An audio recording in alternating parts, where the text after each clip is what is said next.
Assalamualaikum Sobat Cerdas dimanapun kalian berada. Ya seperti biasa, hari ini kita akan melakukan live streaming Instagram yang berfaedah pastinya. Jadi jangan lupa untuk tetap pantengin terus IG-nya Laras Si Ayas. Dan jangan lupa untuk subscribe YouTube channelnya Laras Si Ayas Bergerak. Insya Allah bisa menemani malam minggu kalian dengan diskusi-diskusi yang berfaedah dengan sosok pemuda yang cerdas, tampan, dan juga pastinya soleh. Siapa dia? Yuk langsung aja kita mulai live streaming IG kita pada hari ini. Check it out.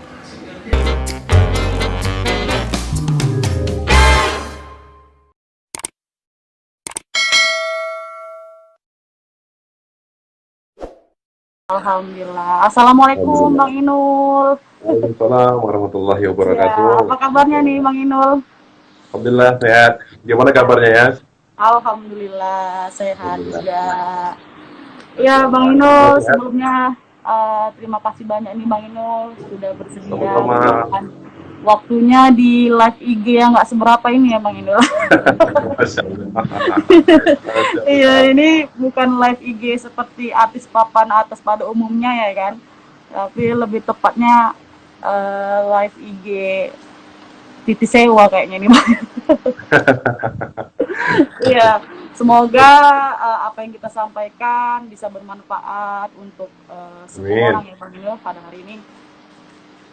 Ya, sambil menunggu kawan-kawan yang lain untuk bergabung, saya buka aja diskusi kita pada hari ini ya Bang Inul. Silakan, Fadol. Ah, Fadol. Assalamualaikum warahmatullahi wabarakatuh. Waalaikumsalam. Alhamdulillahirrabbilalamin. Wassalatu wassalamu ala asrofil anbiya'i wal mursalin wa ala alihi wasahbihi ajma'in. Puji syukur kita panjatkan kehadirat Allah Subhanahu wa taala yang mana berkat rahmat dan hidayahnya kita bisa bersilaturahmi meskipun dalam keadaan online seperti ini ya Bang Inul. Ya, Iya, karena kalau tidak atas izinnya Allah Subhanahu wa taala juga kita tidak bisa bersilaturahmi meskipun dalam sistem online seperti ini. Oke, Bang Inul, uh, jadi diskusi hari ini nggak usah kalah tegang kali ya kan? Nyantai aja, yang penting bisa bermanfaat untuk semua orang ya Bang Inul ya. Baik Bang Inul, boleh dong disapa dulu kita semua yang ada di sini Bang Inul. Sekaligus kenalan dulu dong ke kita semua. Boleh ya Bang Inul? Fadol, Fadol boleh, boleh. Boleh. Iya, oke, silakan Bang Inul. Ya, Assalamualaikum warahmatullahi wabarakatuh. Kawan-kawan Waalaikumsalam. sekalian yang sudah bergabung dan insya Allah nanti yang akan bergabung. Berjumpa dengan saya, Ainul, founder komunitas Amar Ma'ruf Nahi Mungkar atau Instagramnya di @amnm.medan. Kali ini, alhamdulillah, izin Allah diberi kesempatan oleh Ayas ya, kawan lama abang, kawan kecil dulu ya, Iya, iya, iya untuk benar-benar. menyampaikan sharing beberapa hal ya terkait tentang situasi kita sekarang ini, Iya, terutama berkaitan dengan ibadah yang ada nanti sinkronnya ke situasi pandemi COVID-19 ini. Nanti kita akan berbagi tips dan triknya seperti apa agar ibadah kita itu tetap konsisten tanpa mengurangi kualitas dan kuantitasnya. Insya Allah tetap bersama kami ya. oke Bang Inul. Iya, seperti yang semuanya pada ketahui bahwa saat ini kita juga sedang mengalami masa-masa sulit ya pastinya Bang Inul ya.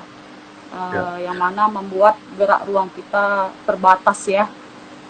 Eh, apa tuh namanya, dari Bang Inul sendiri dalam menghadapi situasi seperti ini yaitu masa pandemi COVID-19 saat ini, gimana nih Bang Inul dari mulai aktivitas sehari-hari gitu, menjalankan kesehariannya gimana gitu. Boleh Bang Inul berbagi ke kita semua nih yang ada di sini Bang Inul. Oleh jadi memang dengan situasi belakangan kita ini menghadapi ujian ya, ujian, cobaan, musibah juga, enggak juga untuk kita, tapi untuk hampir semua manusia atau makhluk di muka bumi ini, kita dihadapkan dengan cobaan sebuah virus yang kecil, tapi mempengaruhi aspek kehidupan kita.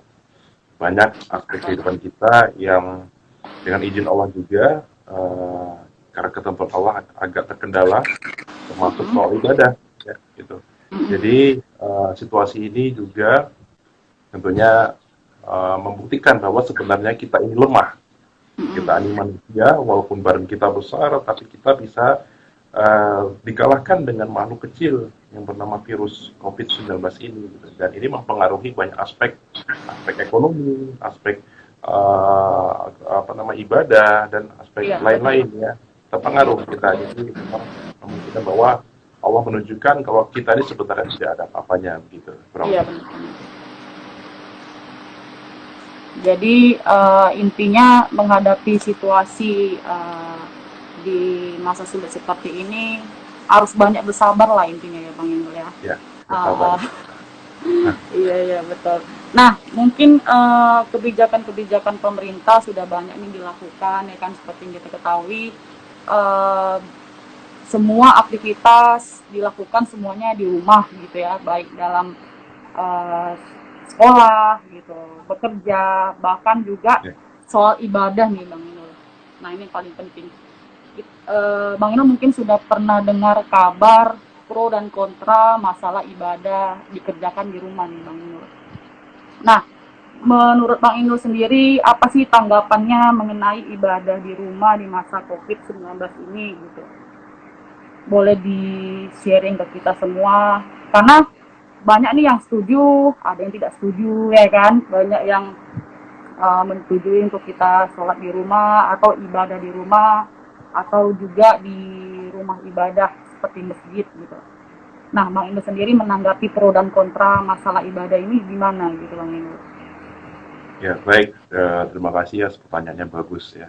Jadi Iya. mengenai pro dan kontra terkait tentang pelaksanaan ibadah baik itu di masjid ataupun di rumah ini memang belakangan menjadi topik ya, terutama kita di kalangan umat Islam ya yang berkaitan dengan ibadah kita di masjid dan juga di rumah begitu ya.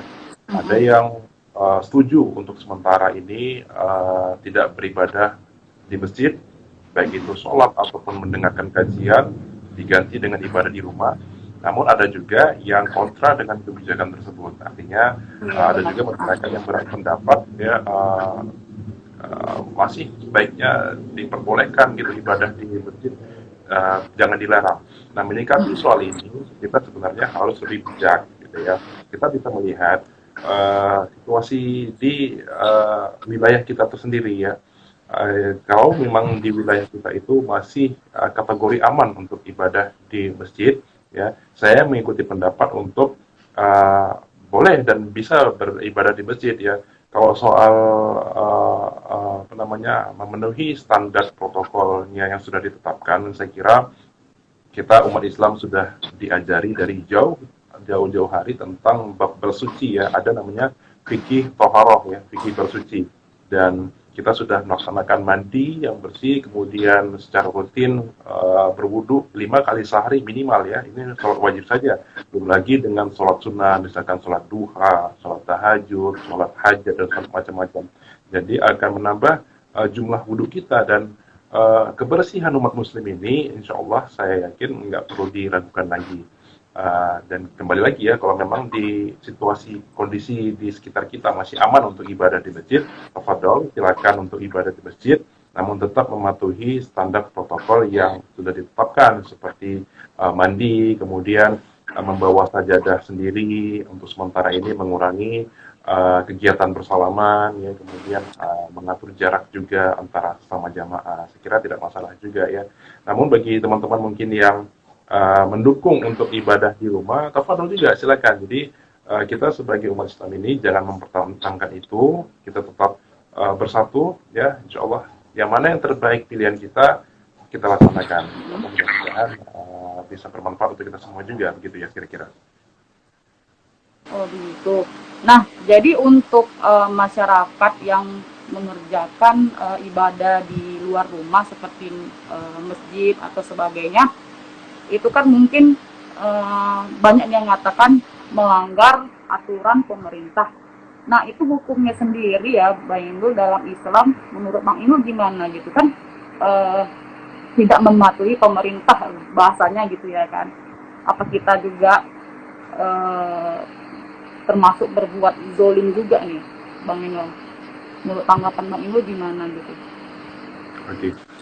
Ada sebuah lembaga yang diamanahkan atau yang dipercayakan memberikan fatwa terkait itu, dalam hal ini Majelis Ulama Indonesia. Di beberapa atau di semua tempat di provinsi Indonesia ini, kita masing-masing ada Majelis Ulama Indonesia cabangnya, begitu ya. Jadi Majelis Ulama Indonesia ini sudah melakukan riset penelitian apakah di daerah ini layak atau aman untuk masih beribadah di masjid atau tidak. Kita contoh misalnya di Jakarta ya, karena penyebarannya ini sangat besar, maka majelis ulama di sana memfatwakan untuk boleh beribadah di rumah dan sementara ini untuk tidak beribadah di masjid. Nah, di Sumatera Utara ini kita masih melihat bahwa masih diperbolehkan beribadah di masjid ya, khususnya di Kota Medan kita melihat masih bisa untuk sholat berjamaah di masjid ya, walaupun beberapa aktivitas lainnya seperti pengajian ya, seperti tablik akbar ini mulai ditiadakan. Namun untuk sholat berjamaah kita yang berada di Medan ini alhamdulillah masih diperbolehkan. Jadi kembali lagi kita mengikuti fatwa ulama sekitar ya, artinya mereka juga punya rujukan yang pasti, punya keputusan yang pasti, punya kebijaksanaan yang pasti, yang mereka melihat situasinya. Dan berhubung di Medan ini mungkin pendapat ulama kita masih diperbolehkan, dan kemudian dalam hal ini pemerintah kita, gubernur kita masih juga memperbolehkan kita untuk beribadah di masjid, maka saya kira tidak ada pemerintah yang kita langgar begitu, karena kita berada di lokasi yang masih aman dan pemerintah kita yang berada di sini dan juga didukung oleh ulamanya masih memperbolehkan kita untuk beribadah di masjid. Jadi saya kira tidak ada permintaan ataupun perintah dari pemimpin kita yang kita langgar, kurang lebih gitu, yes. Jadi begini Bang Irul, seperti mungkin di daerah kita ya di Sumatera Utara atau Kota Medan sendiri masih diperbolehkan untuk pemerintah masih memperbolehkan kita untuk beribadah di masjid lah contohnya gitu kan, dengan syarat atau bahasanya dengan aturan protokol pemerintah itu sendiri gitu ya kan. Nah, untuk beberapa masjid nih atau rumah ibadah yang seperti yang kita lihat banyak yang tidak mengikuti aturan atau protokolnya pemerintah gitu Bang Inul. Nah, kita sebagai orang yang ingin beribadah di masjid itu gimana gitu Bang? Kita ingin nih beribadah di luar rumah gitu kan, tapi kita melihat keadaan di masjid tidak mengikuti standar protokol pemerintah itu sendiri gitu. Apakah kita tetap beribadah di sana gitu kan, atau di rumah aja gitu? Jadi kalau memang situasinya demikian, Abang kira menghindari yang bermanfaat lebih utama dari menghindari yang mudarat lebih utama daripada mendatangkan manfaat. Jadi kalau memang di suatu kondisi, di suatu tempat kita melihat mungkin masjidnya belum menerapkan standar protokol kesehatan yang sudah ditetapkan, seperti misalkan belum ada sabun pembersih, kemudian ini jarang dibersihkan dan masih dibiarkan ya aktivitas-aktivitas yang memancing keramaian ini, kita boleh mencari alternatif masjid lain ya untuk bisa kita ibadah di sana. Atau namun jika mungkin jaraknya terlalu jauh, kita mungkin masih bisa mengerjakan di rumah ya. Tapi memang sebaiknya kita mencari dulu ya, terutama bagi laki-laki khususnya kan memang dianjurkan untuk beribadah di masjid untuk sholat berjamaah.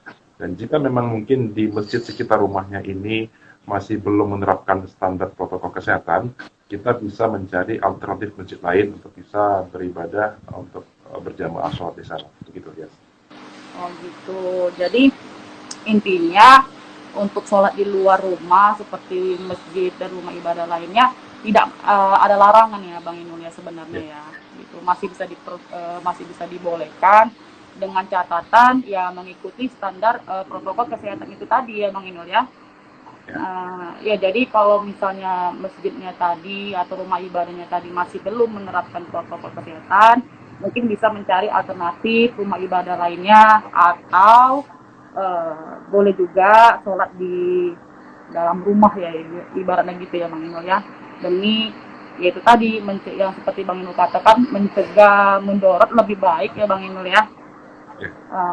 Oke, makasih banyak Bang Inul. Nah, karena hal itu Bang Inul, semua aktivitas dilakukan di rumah gitu, baik sekolah mungkin eh, ibadah juga harus di rumah, membuat masyarakat mungkin jenuh, bosan, dan menurunkan semangatnya untuk khususnya seperti pelajar yang tadinya semangat gitu, jadi turun semangatnya untuk belajar, kemudian yang rajin ibadah ke masjid karena bosen atau jenuh tadi untuk ibadah di rumah, menurunkan semangatnya juga untuk ibadah gitu. Nah, Ya.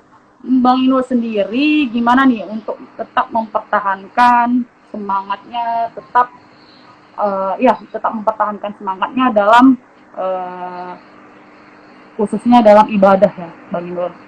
Gimana nih? Boleh dong kasih tips, kasih berbagi berbagi pengalamannya lah gitu Bang Inul.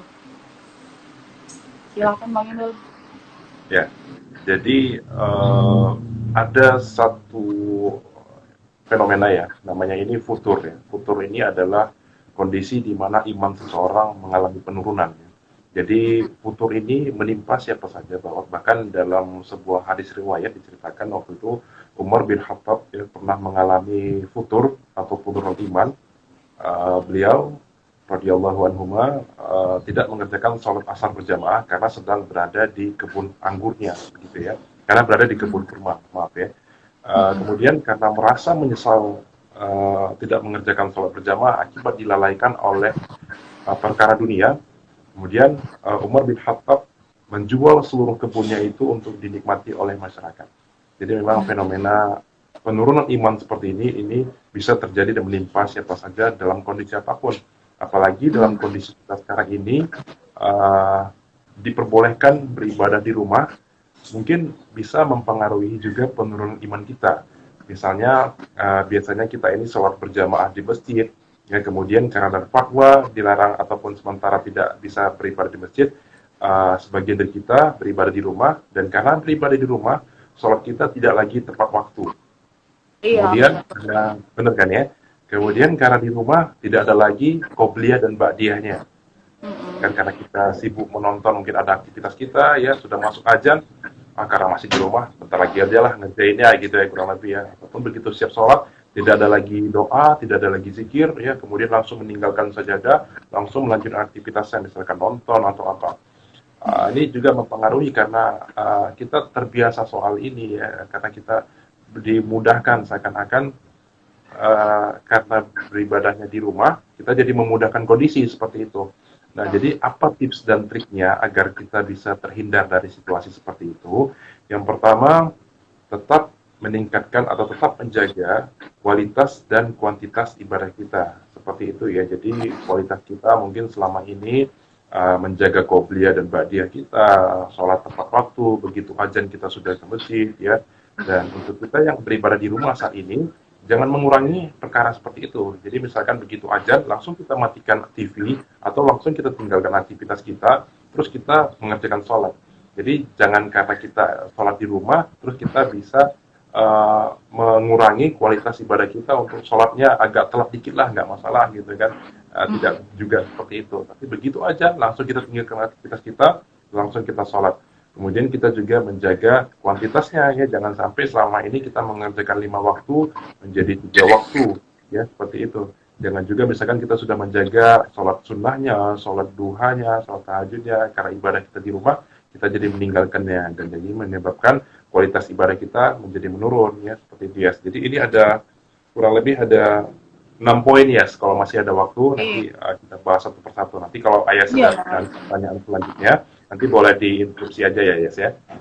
Oke, boleh silakan Bang Inul.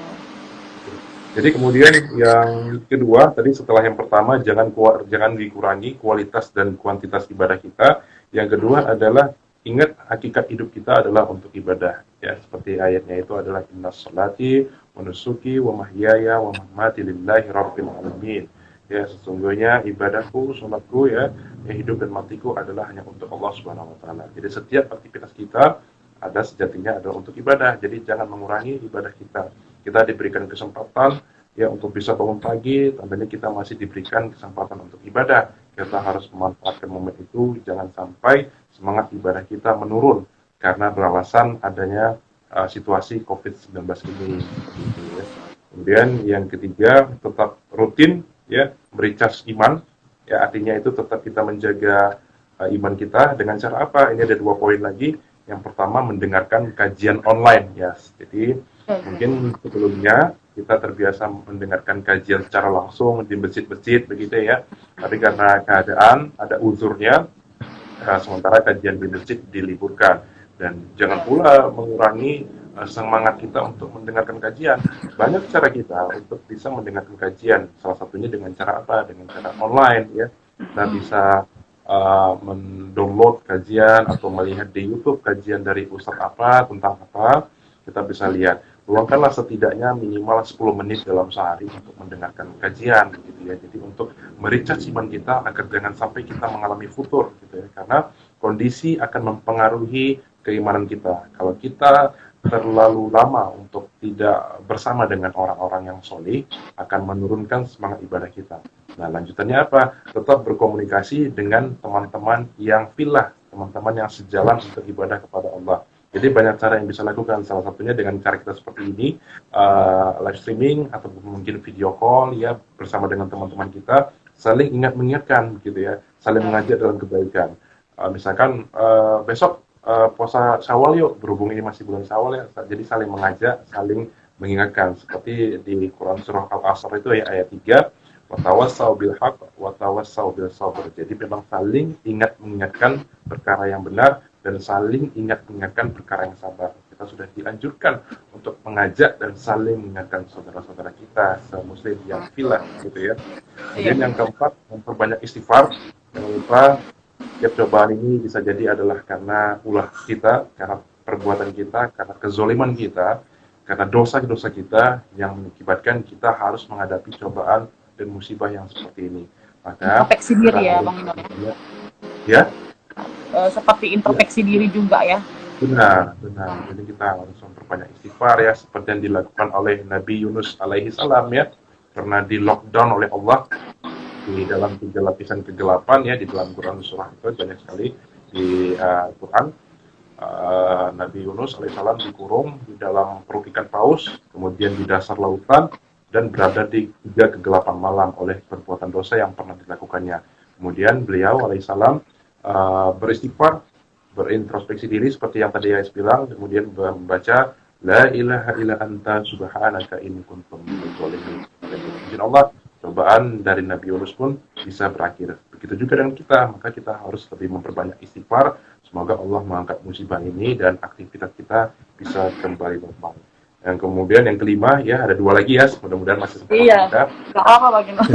Sebanyak-banyaknya juga nggak ada masalah. Nah, Iya, silakan Bang jadi, Inul. Yang iya. penting bisa bermanfaat Kemudian untuk kita semua ya Iya, kan. mudah-mudahan bermanfaat ya. Kemudian yang kelima ini bersedekah ya, jangan lupa sedekah itu bisa menolak bala ya. Banyak guna dari bersedekah, diantaranya itu memanjangkan umur, kemudian menyembuhkan penyakit, dan yang ketiga itu menolak bala. Dan banyak lagi manfaat dari sedekah. Seperti yang Abang sering lihat, Ayas dan teman-teman lakukan itu bersedekah dengan masyarakat duafa, Masya Allah itu bagus sekali. Insya Allah keluarga Ayas dan juga lingkungannya bisa terhindar dari segala musibah dan dari Amin. segala penyakit ya. Dan banyak ya, dulu di masa Rasul juga seperti itu, ada musibah dianjurkan oleh Rasul untuk memperbanyak sedekah ya, untuk bisa mengangkat musibah yang turun dan menimpa umat pada waktu itu. Begitu juga dengan kita ya, jangan karena keadaan seperti ini mungkin banyak dari kita yang berkurang penghasilannya, menurun pendapatannya, jadi berpengaruh dengan mengurangi sedekahnya begitu ya, atau bahkan sama sekali tidak mau sedekah lagi dengan alasan gaji aku nggak cukup nih untuk sedekah lagi, atau penghasilan aku masih kurang nih untuk sedekah, untuk sementaranya aku nggak mau sedekah dulu lah. Nah ini juga kurang tepat gitu ya. Bahkan dengan kondisi seperti inilah kita diuji untuk lebih memperbanyak sedekah, untuk bisa mengangkat musibah atau cobaan yang menimpa kita ya dengan izin Allah. Dan yang terakhir ini adalah bersyukur ya. Tentunya dengan keadaan ini juga kita jangan lupa bersyukur, karena di dalam Quran Surah Al-Baqarah ayat 216 itu kata Allah, boleh jadi kita membenci sesuatu padahal itu baik bagimu, dan boleh jadi kita menyukai sesuatu padahal itu buruk bagimu. Allah Maha mengetahui sedangkan kita tidak.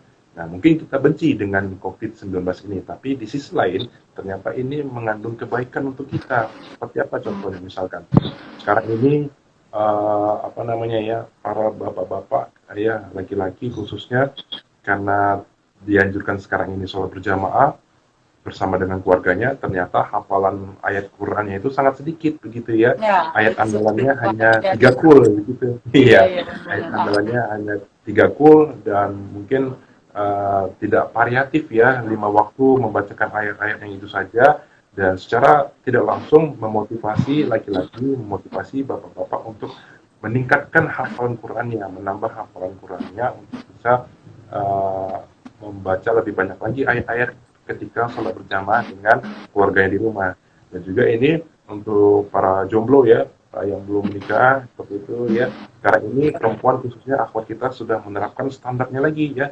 Jadi bukan soal agama dan akhlak saja, tapi juga hafalan ayat Quran ya begitu. Jadi laki-laki sekarang ini sudah harus ya, khususnya yang belum menikah, harus menambah hafalan ayat Quran kita ketika nanti kita dihadapkan pada kondisi sholat berjamaah di rumah dengan keluarga kita sudah menguasai banyak ayat-ayat Quran. Jadi tidak hanya mengandalkan 3 kul dan 1 inna a'thaina al-kautsar itu ya, al-kautsar ya, jangan hanya seperti Ya, itu. ayat Banyak yang ayat, pendek ya gitu ya Bang Inul ya. iya, ayat-ayat pendek, benar. Jadi banyak ayat yang bisa kita baca. Yang kurang lebih seperti itu ya. Iya, benar sekali. Jadi banyak sekali ya Bang Inul tips-tips yang bisa kita terapkan untuk tetap mempertahankan semangat kita dalam ibadah ya. Tadi ada 6 poin yang telah disampaikan Bang Inul. Tadi saya kutip juga, intinya yang pertama itu disiplin waktu ya, tetap ya Bang Inul ya. Jadi Ya, kalau sudah masuk waktunya ibadah, waktunya sholat, jangan ditunda-tunda ya kan Bang Inul, tetap tepat waktu gitu. Tetap, jadi semangat kita tidak turun gitu dalam untuk melakukan ibadah gitu. Kemudian tadi sedekah, nah itu saya suka sekali tuh Bang Inul. Saya suka sekali tipsnya untuk tetap bersedekah meskipun dalam situasi sulit seperti ini, sekecil apapun ya Bang Inul ya. Insya Allah bisa bermanfaat untuk semua orang, dan manfaat dari sedekah itu tadi seperti yang Bang Inul katakan itu bisa menolak bala ya Bang Inul ya. betul. Jadi semoga dengan bersedekah kita bisa ikut membantu memberantas COVID-19 itu tadi ya Bang Inul. Kemudian untuk apa tuh namanya, bisa saling berbagi kebaikan juga, saling berbagi kebaikan. Dan terakhir untuk para lelaki dimanapun yang berada ya, yang masih jomblo nih ya, mungkin yang hadir di sini ada juga yang jomblo.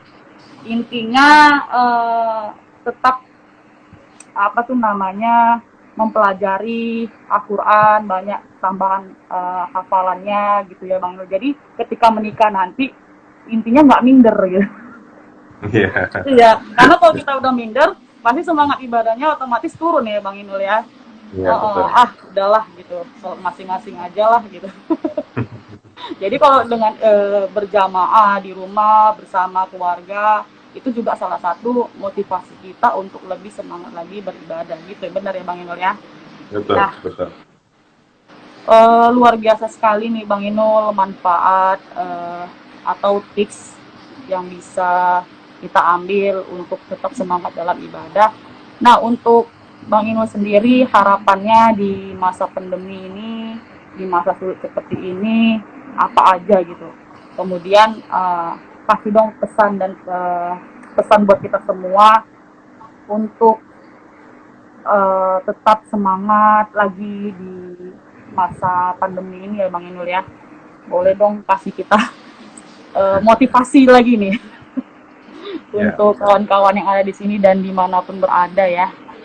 Ya, baik. Jadi yang pertama tentunya balik lagi kita ke Quran Surah Al-Baqarah ayat 216 tadi, ya boleh jadi kita membenci sesuatu padahal itu baik untuk kita, dan boleh jadi kita mencintai sesuatu, bisa jadi itu buruk untuk kita. Allah yang maha mengetahui sedangkan kita tidak. Nah, menyikapi tentang COVID-19 ini dan kita kaitkan dengan ayat tadi, bisa jadi dari fenomena COVID-19 yang diturunkan Allah kepada kita ini mengandung kebaikan untuk kita, ya, untuk kita umat manusia yang ada di muka bumi ini. Kita menjadi sadar tentunya bahwa kita ini makhluk yang lemah, kita ini makhluk yang kecil. Ya, ketika ada satu virus yang kecil saja kita sudah takut ataupun sudah berdampak kepada semua aktivitas kita. Oleh karena itu, jangan sampai kita menyombongkan diri, jangan sampai kita membanggakan diri, karena sejatinya kita tidak ada apa-apanya. Maka jadi menjadi bahan introspeksi juga buat kita. Kemudian jangan juga meninggalkan aktivitas ibadah kita, tetap menjaga kualitas dan kuantitas kita, ya, untuk beribadah jangan dikurangi. Insya Allah semua masalah akan berakhir, ya, karena kata Allah, la yukallifullahu nafsan illa wus'aha. Allah tidak membebani seorang kecuali sesuai dengan kesanggupannya. Oleh karena itu Allah pasti tahu bahwa kesanggupan kita melebihi dari dihadapkannya kita dengan virus COVID-19 ini. Artinya kita bisa dan kita mampu untuk melewatinya.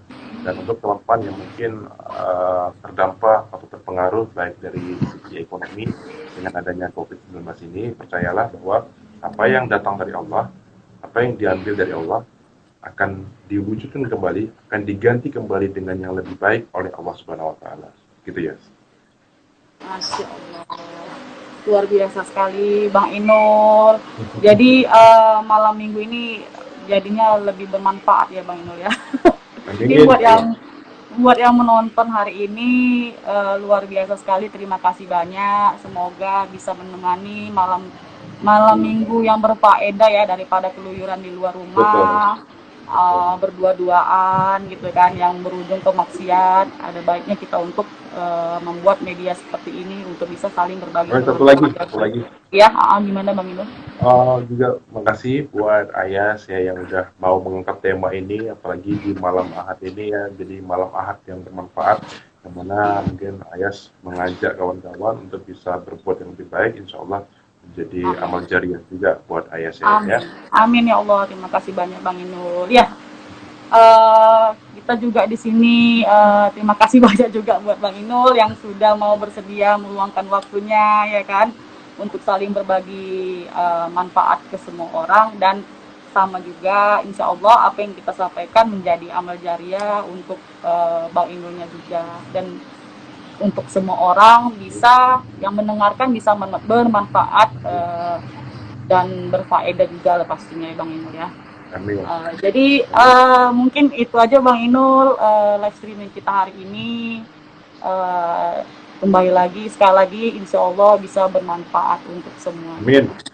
Terima kasih banyak Bang Inul. Assalamualaikum Assalamualaikum warahmatullahi wabarakatuh. Masya Allah.